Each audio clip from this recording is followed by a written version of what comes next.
Santiago, capítulo 1, del verso 2 al 11.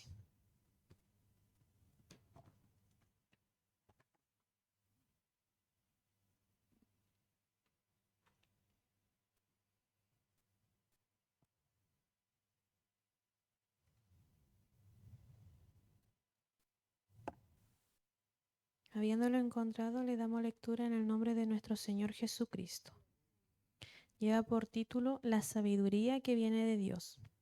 Hermanos míos, tened por sumo gozo cuando os halléis en diversas pruebas, sabiendo que la prueba de vuestra fe produce paciencia. Mas tenga la paciencia su obra completa, para que seáis perfectos y cabales, sin que os falte cosa alguna. Y si alguno de vosotros tiene falta de sabiduría, pídala a Dios, el cual da a todos abundantemente y sin reproche, y le será dada. Pero pida con fe, no dudando nada, porque el que duda es semejante a la onda del mar, que es arrastrada por el viento y echada de una parte a otra. No piense, pues, quien tal haga, que recibirá cosa alguna del Señor. El hombre de doble ánimo es inconstante en todos sus caminos. El hermano que es de humilde condición gloríese en su exaltación, pero el que es rico en su humillación, porque él pasará como la flor de la hierba. Porque cuando sale el sol, con calor abrasador, la hierba se seca, su flor se cae y perece su hermosa apariencia. Así también se marchitará el rico en todas sus empresas. Amén. Le invito a tomar asiento. El Señor bendiga su palabra. Bueno, entrando en contexto de estos versículos, aquí esta carta la escribió el mismo Santiago, refiriéndose también al pueblo de Israel que en ese tiempo se encontraba disperso. Todas las tribus de Israel se estaban dispersos por todo el mundo. Y él le hablaba al pueblo de Israel en ese entonces. Y habla sobre la sabiduría que viene de Dios. En las pruebas, dice, hermanos míos, tened por sumo gozo cuando os halléis en diversas pruebas. Aquí Santiago considera que las pruebas son inevitables y lo podemos también ver en nosotros como cristianos, ¿cierto? Que no podemos evitar una prueba del Señor. Pero al mismo tiempo, las pruebas son ocasiones para el gozo. Las pruebas traen consigo la paciencia como resultado. Y la paciencia, esta palabra no describe una espera pasiva, sino el sufrir sin rendirse. Normalmente cuando escuchamos la palabra paciencia siempre pensamos que es esperar.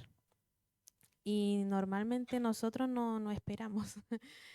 Y se entiende que la paciencia, ¿cierto? Es una espera que uno tiene que esperar tranquilamente, pero no es así. Aquí habla de la paciencia que es el sufrir sin rendirse, porque por medio de la paciencia que el Señor va trabajando en nosotros, nos van a pasar muchas cosas. Aquí el que pide paciencia al Señor, no espere que su vida va a estar, pum, te doy paciencia, vas a tener paciencia, no. Hay un trabajo de por medio y el Señor va trabajando con cada uno de nosotros. Las pruebas no producen fe, ¿ya? Cuando las pruebas se reciben con fe, estas producen paciencia. Aquí quiero detenerme un poco porque normalmente pensamos que las pruebas deberían generar fe en nosotros, pero no es así, porque la fe nosotros ya deberíamos tenerla. La paciencia es el resultado de las pruebas. Nosotros, como dice, como busqué aquí, em, deberíamos recibir las pruebas con fe. ¿Qué significa eso? Confiando, ¿cierto?, siempre en el Señor, porque si nosotros recibimos las pruebas sin la fe, nos vamos a mover de lo que nosotros decimos creer. Es importante tener nuestra fe bien puesta en el Señor para recibir las pruebas. Porque si las dificultades se reciben con incredulidad y quejas, las pruebas producen otra cosa que sería como amargura y desaliento. Normalmente las personas, ¿cierto?, que son de doble ánimo y no tienen su fe bien puesta en el Señor, al momento de venir las pruebas, lo normal que uno siempre ve en la iglesia es que pasan un momento de prueba y después uno ya no los ve en la iglesia. Entonces es importante también que nosotros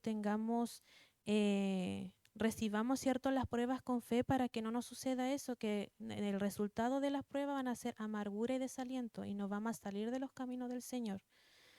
El Señor nos ayude. Cuando estamos en medio de una prueba, cuando el dolor o la angustia nos golpean, es importante tener un entendimiento de lo que está sucediendo. ¿Qué significa esto? Que también nosotros espiritualmente debemos tener conocimiento que las pruebas van a producir algo en nosotros y eso debe ser algo positivo, no negativo. Nosotros siendo estudiados en la palabra debemos entender que espiritualmente las pruebas nos van a ayudar. Normalmente las personas inmaduras en la fe y que no están espiritualmente en lo que es el cristianismo y lo que uno padece, ¿cierto? Por ser cristiano, lo toman las pruebas como algo malo o como que viene por parte del diablo de repente, pero no es así. Las personas que sabemos que esto viene de parte de Dios, debemos recibir también las pruebas con entendimiento. Es necesario que podamos tener una mirada espiritual de las cosas para poder entender los procesos espirituales. Normalmente cuando nosotros estamos pasando una prueba no vamos a ver el resultado al tiro, ¿cierto? Pero en esa espera de poder llegar a entender qué va a hacer el Señor con nosotros, debemos tener esto que hablaba de tener una mirada espiritual, ¿cierto? Porque nadie sabe lo que va a pasar cuando el Señor nos da una prueba. Normalmente lo que hacemos, ¿cierto?, es orar al Señor para entender muchas cosas, el por qué, no sé, el por qué ahora, por qué conmigo, por qué con tal persona, qué quiere el Señor de nosotros con estas pruebas. Y en esos momentos donde estamos en la espera de una respuesta del Señor, antes de que nos dé el resultado, debemos tener, como dice aquí, una mirada espiritual, sabiendo, cierto, que todo lo que hace el Señor en nuestra vida va a tener un final bueno. Amén. Ya que lo que nos pone a prueba es nuestra fe. Por eso dice que la prueba no es que produzca fe, sino que el Señor pone a prueba nuestra fe. Cuán firme nosotros estamos, cuánto hemos creído en el Señor, cuánto confiamos en el Señor. Normalmente, cuando un cristiano no está fundamentada bien su fe en el Señor, incluso se enoja con el Señor. Dice, Señor, pero ¿por qué me mandaste esto? ¿Por qué si yo te estoy sirviendo bien?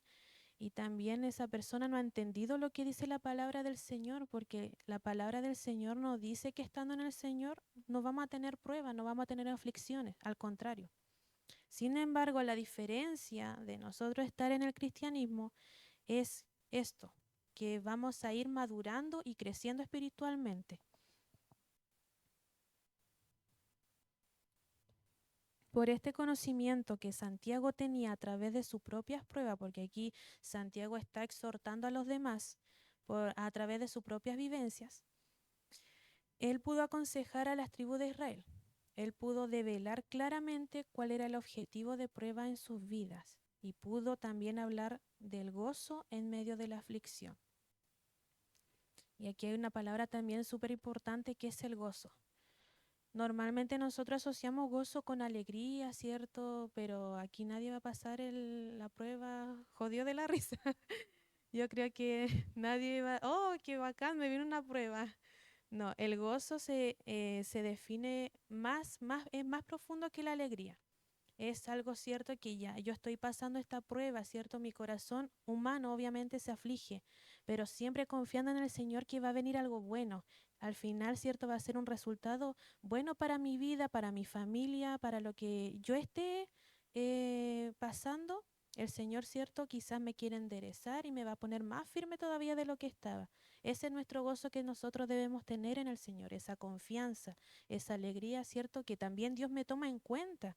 Porque dice también, hay un dicho que el que no pasa prueba tiene que preocuparse porque el Señor lo tiene ahí, ahí relajado. Pero El cristiano que busca al Señor siempre va a tener pruebas, hermano. Siempre va a tener pruebas por alguno u otro motivo. Cuando alguien quiere concentrarse en las cosas del Señor, siempre hay algo que sucede. Entonces, no esperemos que vamos a estar tranquilos en los caminos del Señor.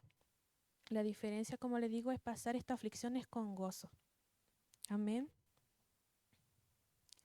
Y esto no significa, ¿cierto?, que la angustia y dolor genere gozo, sino que no, por ejemplo, que estoy sufriendo, eso me genera gozo, sino que el resultado de estas pruebas que atravesaban, ¿cierto?, en ese tiempo a los que le exhortaba Santiago, les podía llevar gozo a su vida con la finalidad de crecer en madurez espiritual.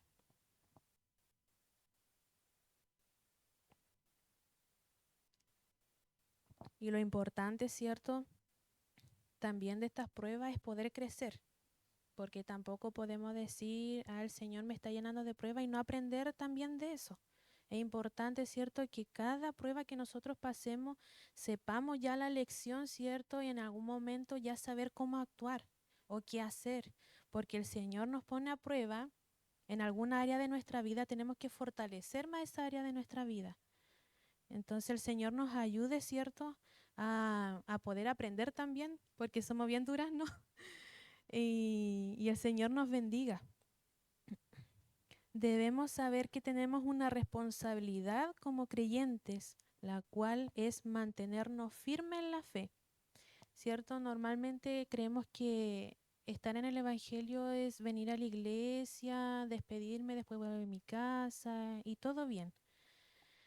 Pero nuestra responsabilidad, como dice acá, como creyentes, es mantenernos firmes en la fe, no desmayar, ¿cierto? No soltarnos de la mano del Señor, porque como predicaba el otro día nuestro hermano Juanito, nosotros debemos llegar a una meta. Si yo me suelto a medio camino, no voy a llegar a esa meta. Y esto no es una carrera, ¿cierto? No es una carrera como muchos dicen, es una maratón. Aquí las maratones, ¿cierto? ¿Ustedes conocen las maratones? De repente hay uno que llega al último, pero llega.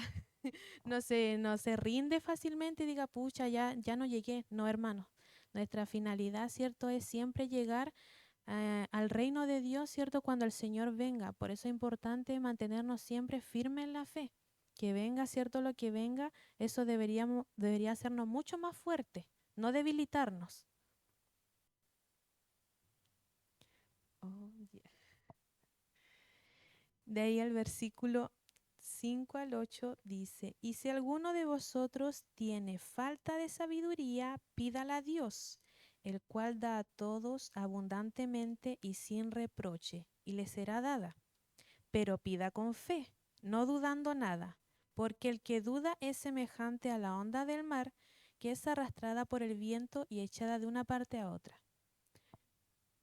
No piense, pues, quien tal haga que recibirá cosa alguna del Señor. El hombre de doble ánimo es inconstante en todos sus caminos. Aquí ya también nos adentra un poco a lo que es la sabiduría, ¿cierto? A que si a nosotros nos falta sabiduría, podemos pedirle al Señor. Entonces, ¿cómo recibir la sabiduría que necesitamos de Dios? Las pruebas son temporadas para buscar la sabiduría de Dios. Ya, las pruebas también son oportunidades en las que nos da el Señor para acercarnos más a Él, para pedirle sabiduría, como dice su palabra, porque la sabiduría también es algo importante en nuestra vida espiritual. De repente, ¿cierto? Ya estamos en la prueba, pero normalmente no le pedimos sabiduría al Señor. ¿Qué hacer en las pruebas? ¿Qué podemos hacer? ¿Cómo yo puedo eh, traspasar, por decirlo así, este proceso, esta prueba, ¿cierto? Normalmente siempre le pedimos fuerza al Señor, pero no sabiduría. Así que el Señor nos ayude. Eh, y de repente, ¿cierto? De repente no sabemos a ciencia cierta que necesitamos sabiduría en algo, ¿cierto? En alguna área de nuestra vida. De repente necesitamos sabiduría para conducir a nuestros hijos, necesitamos sabiduría para tal, no sé, para caminar bien firme en el Señor, para resistir ciertas tentaciones. Entonces, igual como le digo, las pruebas son oportunidades para pedirle sabiduría al Señor, cómo dirigirnos en sus caminos. En las pruebas necesitamos sabiduría mucho más que el conocimiento. El conocimiento es información en bruto, pero la sabiduría sabe cómo usarla. ¿Y qué significa esto? Que normalmente nos quedamos, ¿cierto?, con las predicaciones, con los estudios y nos vamos llenando de conocimiento, ya sabemos que, no sé, sabemos que el otro día el pastor predicó esto, ya, y nosotros nos quedamos con lo teórico, por decirlo así, pero también cuando pasamos a la parte práctica no sabemos qué hacer, porque de repente decimos, ya, sí, yo ya ahora sé qué hacer en estas ocasiones, pero cuando llegan las situaciones por no tener sabiduría, por no, cierto, llevar a cabo, no sabemos qué hacer y terminamos haciendo otras cosas.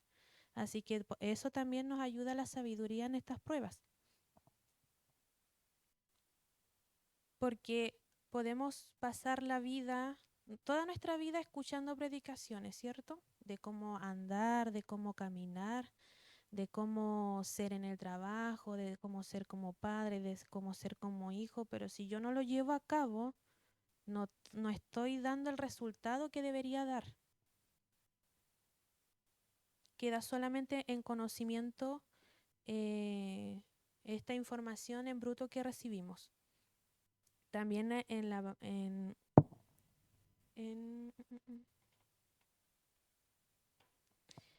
ya. También en el mismo versículo 5 dice que el Señor nos da a todos abundantemente y sin reproche.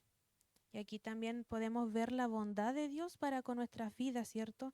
Que si nosotros vamos al Padre y le pedimos sabiduría, Él no nos va a decir ya, pero un poquito nomás, sino que Él nos da, dice, abundantemente. O sea, somos nosotros los que no les pedimos al Señor. Entonces el Señor nos da, ¿cierto? Nos muestra que tiene su brazo abierto para darnos toda la sabiduría que necesitamos. Y normalmente nosotros buscamos otras cosas. Así que el Señor también nos ayude a buscarle y también a pedir sabiduría de cómo andar, de qué hacer, ¿cierto? En muchas situaciones. Pero, hay un pero, dice, pero pida con fe, ¿cierto? Sin dudar, em, no dudando nada. ¿Qué significa esto? Que nosotros no podemos ir al Señor, Señor, dame sabiduría y listo, y me llega la sabiduría por arte de magia. No, las cosas no funcionan así. Nosotros tenemos que pedir con fe y confiando siempre en el Señor, porque a quien nos dirigimos, ¿cierto? No es estos santitos que normalmente le rezan, ¿cierto? Es un Dios omnipresente, poderoso, ¿cierto? Y quien nos va a dar la sabiduría. Entonces también nosotros debemos estar conscientes de lo que pedimos también. Si vamos a pedir sabiduría, sepamos cómo pedirla, ¿cierto? Con fe, confiando en que la sabiduría que viene de parte de Dios no es cualquier sabiduría tampoco. Y el Señor nos ayude, ¿cierto?, a pedir lo que necesitamos. Normalmente pedimos muchas cosas. Señor, te pido ayuda para esto, te pido ayuda para una prueba, te pido ayuda para encontrar trabajo. Pero nunca le pedimos al Señor sabiduría. Y es lo que más necesitamos nosotros, ¿cierto? ¿Y por qué necesitamos tanta sabiduría? Porque somos pecadores. Todos los días pecamos y necesitamos sabiduría para saber qué elegir, porque nosotros somos como el chanchito que se quiere volver a revolcar en el barro, ¿cierto? Nosotros de repente ya decimos, ya un día no voy a pecar más, pero eso también es imposible, porque si fuera de que no vamos a pecar más, entonces tampoco necesitaríamos de Dios. Entonces nosotros pecamos todos los días y necesitamos sabiduría para andar todos los días. Aunque sean decisiones pequeñas, de repente no sabemos cómo pedir o no sabemos qué elegir. El Señor nos ayude.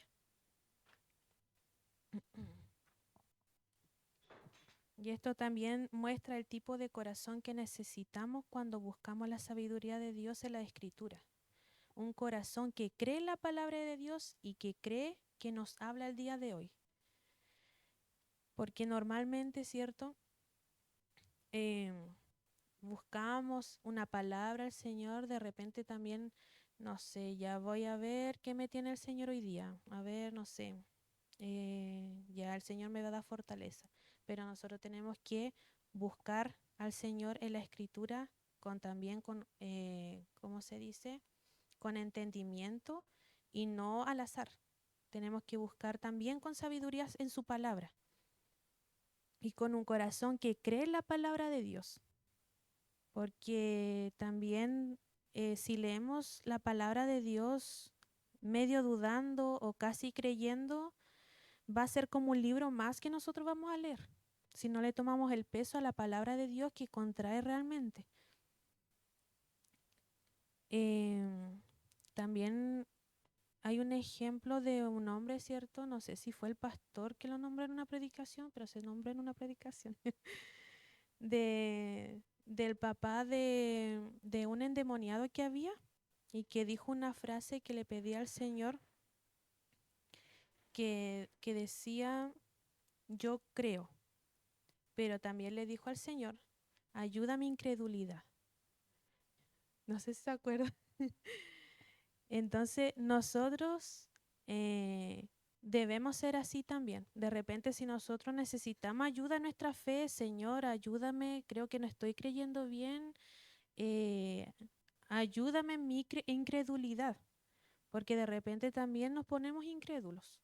No vamos a creer al 100% tampoco. De repente hay ocasiones en que no creemos mucho, en otras que sí, pero hay que también pedirle ayuda al Señor en nuestra incredulidad, ¿cierto? El Señor nos ayude. Y si lo quieren buscar, eso aparece en Marcos 9:24, que también se da un ejemplo que el padre de este muchacho que estaba endemoniado no fue de doble ánimo, ¿cierto? Él sabía lo que quería y aún siendo incrédulo le pidió al Señor que le ayude en su incredulidad. El Señor también nos ayuda a ser no de doble ánimo, ¿cierto? Ser de una sola línea. Ser o no ser, dije. Em, Él quería creer y declaró lo que creía. Su fe era débil, pero no estaba teñida con duda de doble ánimo. Luego del versículo 9 al 11 dice, el hermano que es de humilde condición, gloríese en su exaltación, pero el que es rico en su humillación, porque él pasará como la flor de la hierba, porque cuando sale el sol con calor abrasador, la hierba se seca. Su flor se cae y perece su hermosa apariencia. Así también se marchitará el rico en todas sus empresas. ¿Por qué dice que el que es de humilde condición gloríese en su exaltación? Porque la persona o el hermano cristiano, digamos así, que es pobre, tiene una esperanza, ¿cierto? Que en algún momento cuando venga el Señor, él va a gloriarse con el Señor de todo lo que el Señor tiene. Por eso es más fácil que el pobre crea en el Señor que el rico crea en el Señor o que entre al reino de los cielos. ¿Por qué? Porque el pobre tiene esa esperanza de poder alcanzar lo que aquí en la tierra no va a poder tener. Pero en cambio el rico, teniendo todo, va a tener que despojarse de todo lo que tiene para poder entrar al reino de Dios. Por eso es más difícil, ¿cierto?, que él pueda entrar al reino de Dios. También el Señor nos motiva a no encariñarnos, ¿cierto? También como dice su palabra, a no desear tanto las cosas terrenales. El Señor también nos pide sabiduría en esas cosas, ¿cierto? En poder anhelar lo de arriba, no lo terrenal. Y a veces hay hermanos que no son tan ricos, pero con lo poco que tiene también se glorian en eso, así que hay que tener cuidado también, uno como creyente, como hijo del Señor, en no amar estas cosas también, porque va a llegar el día en que nosotros vamos a fallecer y no nos vamos a llevar nada. Todos sabemos eso. Así que el Señor también nos dé sabiduría en cómo también nosotros somos en lo material, en cómo es nuestro corazón, ¿cierto? Cuando vamos adquiriendo cosas. El Señor nos ayude. Si dependemos de nuestras propias habilidades, nos marchitaremos, aunque sigamos trabajando, ¿cierto? De repente hay personas, ya yo digo hay personas que, para no involucrar a nadie aquí, que, ¿cierto? Le pide al Señor un trabajo y cuando el Señor le da un trabajo se olvida del Señor, ¿Por qué? Porque se empieza, ¿cierto?, a encariñar con aquellas cosas, con el dinero, y vamos dejando de lado muchas veces al Señor. Y nos olvidamos que somos dependientes de Él, que si el Señor nos entregó un trabajo, debemos glorificar al Señor con ese trabajo. Seguir, Señor, ¿cierto?, asistiendo a la iglesia con mayor alegría porque el Señor me entregó un trabajo, ¿cierto? No alejándome de Dios. Y es el error que muchas veces cometen algunas personas. Y el Señor nos ayude, ¿cierto?, a tener también sabiduría en eso, en que el Señor nos entrega algo, también glorificar al Señor con lo que el Señor nos entrega.